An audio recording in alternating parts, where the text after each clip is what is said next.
Hi everybody, Sumchief here. Today I'm going to show you how to do this binomial coefficient and put it into a LaTex document. So here you can see what I've written. So I've outlined the binomial coefficient formula for 3a minus 2b to the power of 5, shown how it works here, the expansion, shown my calculations, and then at the bottom I've basically broke it down and then given a final answer. So I'm going to show you how I put that into the Texworks. So here's my basically the start of my document. That's the pretext. So I've set my document out, the packages I want to use, and how to set up the page. So I've done this in many videos before. I've looked at some more videos and I'll show you how this is done.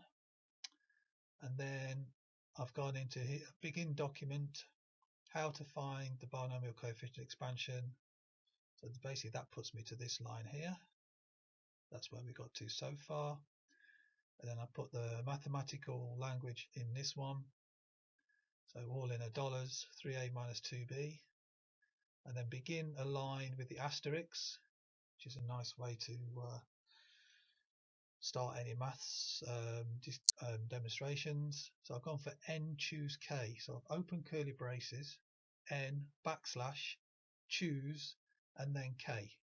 And then that equals backslash frac curly braces n factorial, close curly braces, open curly braces, k factorial, n minus k factorial. Now it's very important here, you'll see here n choose k. At the start of it I've got n on its own and no space before I do the choose. That's okay, that's no problem. But if I didn't put a space there, you'll notice that the k goes into blue. Now the document will think that n choose k will be all one command here.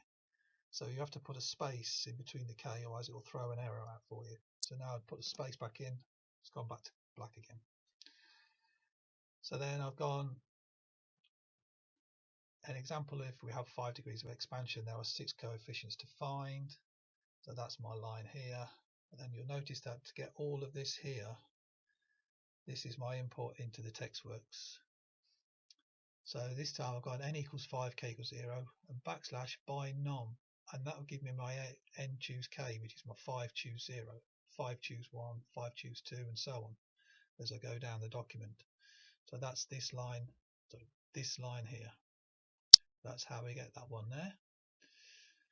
And then my fractions, I've done it like this, so backslash frac, and then curly braces open, 5 factorial, close, curly braces, 0 factorial, 5 factorial equals, and then a frac with all the numbers written in there to multiply the 5 factorials.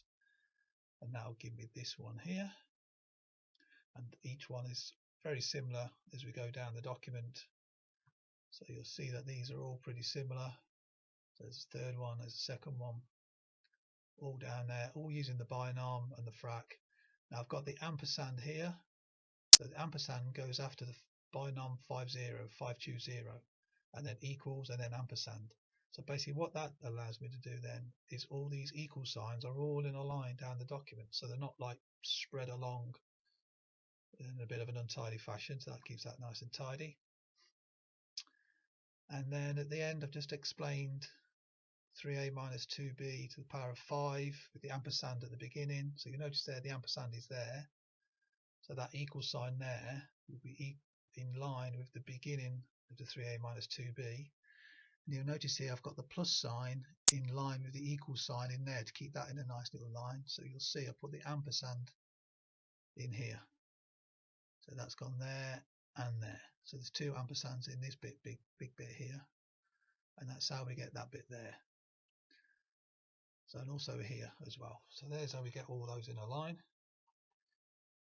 And so we've ended that all up with the ampersand 243 a to the power of 5 is pretty straightforward. That's a to the power of 5, so that's the upward arrow line there, which is shift and 6 on your keyboard. Now you'll notice here I've got 8 minus 810 a to the power of 4 and then nothing in between the b. So I could put a space there if I wanted, but I don't need to, because unless I put this 4 in curly braces, like that, it will only count what's in the curly braces. So if I put 400 or 4bg or something like that, it would just give me 810 times a to the power of 4bg or whatever, or x or something like that. So that will then make sure that all goes in the indices. Whereas if I just type 4x, it wouldn't be to the power of 4x, it'd be 4, and then x would be the next coefficient. So that's how we can do that there. So that 4b, so if I show you that there, 810 a to the power of 4, and then b to the power of 1. So b then is its own variable rather than having it to the 4. Okay, so there we go. I'm going to put this all in the bottom of the description so you can copy this and have a look at it if you like, and you're better to read it there. Alright, okay, thanks for watching. Any comments leave below, and as always, please remember to subscribe. Thanks very much.